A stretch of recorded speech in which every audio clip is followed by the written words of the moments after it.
Well, forgot to make this video, so a little late, a lot of late, a couple days late.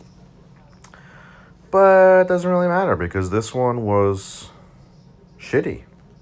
This Galactic Challenge was shitty and really easy, except for the healing one, which was kind of stupidly difficult, not in terms of actual difficulty, but getting that healing amount in the battle was actually not easy.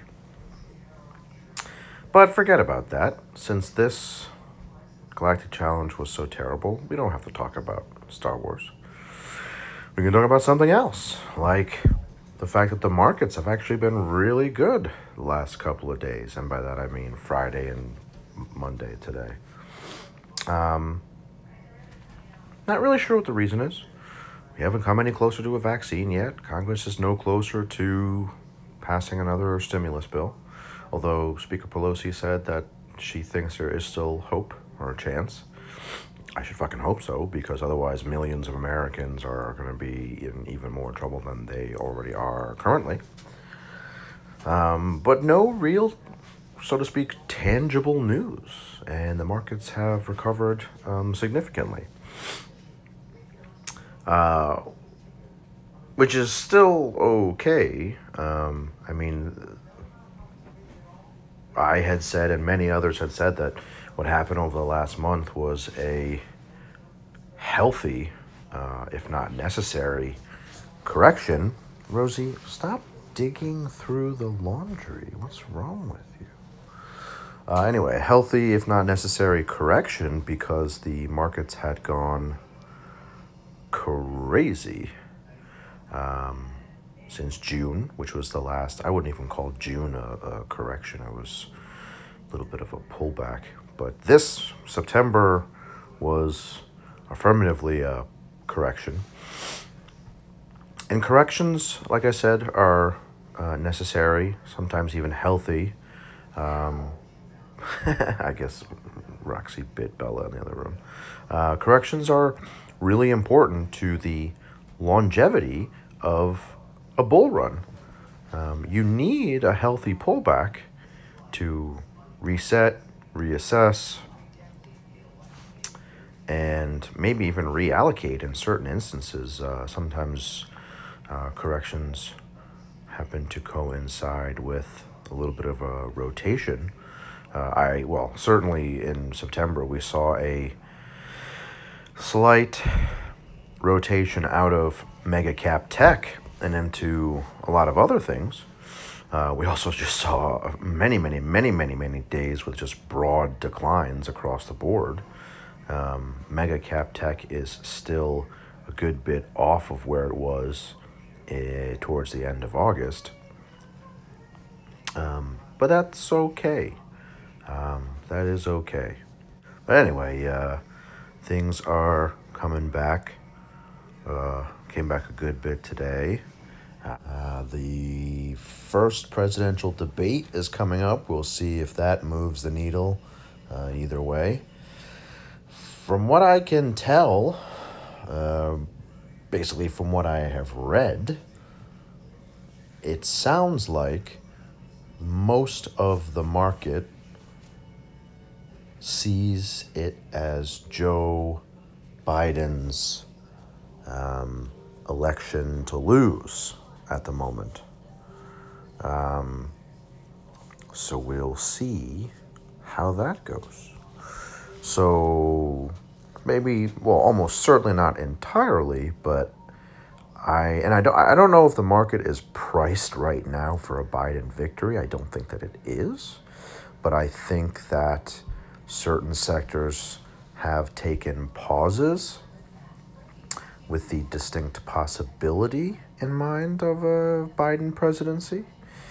There was an article that I read on CNBC that was broad strokes suggesting which sectors would benefit from either the incumbent retaining or Vice President Biden winning the election.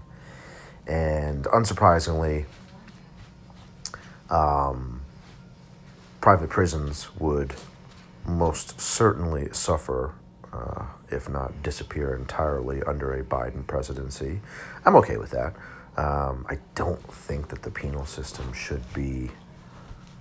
I don't think that that should be a private sector issue. I'm not saying it's the case across the board, but we've certainly seen some cases in certain jurisdictions where it actually invites corruption with the judges of all people. I haven't seen one of those cases in a while, but I know for a fact that they have happened. So yeah, I don't think that private prisons are a good idea. Ro, what's the matter, Roxy? You want to come up on the bed with me and your sister? Come here. Where are you? Come here. You gonna go crazy? Just don't jump off the bed. Come here. Come here, little fatso. Okay. She's gonna terrorize her sister now. They're gonna start barking at each other and growling at each other. Yeah. Yep, there it is. Yeah, so I don't think private prisons should be a thing. All right, enough. Stop. You're so tough. Roxy, just stay with Daddy. I don't know if pharma would take as much of a hit under a Biden win as they might in other elections, because historically, Democrats and pharma do not mix well. Big pharma charges a lot of money for their prescription drugs. Democrats don't like that. But in this day and age, when Big Pharma is doing everything they can to put forth a vaccine, I don't expect the Democrats can run either from a practical standpoint or a good conscience standpoint on an anti-Big Pharma platform. Yeah, I mean, pharma and biotech are literally going to save people's lives in the coming months. So it would not be a good idea for the Democrats to campaign against Big Pharma like they have done in elections past. So I don't think pharma would take as big of a hit under a Biden presidency. Again, COVID being the largest factor in that. I mean, both sides have said that they want a massive infrastructure overhaul. You guys, if you follow my channel, you know I've been hoping and praying for that. Democrats are probably a little bit more likely to spend the money at this point. I think, maybe. I don't know. Republicans very often complain about anything that is not deficit neutral. Democrats care a lot less about that. And an overhauling infrastructure bill would be really difficult to make neutral.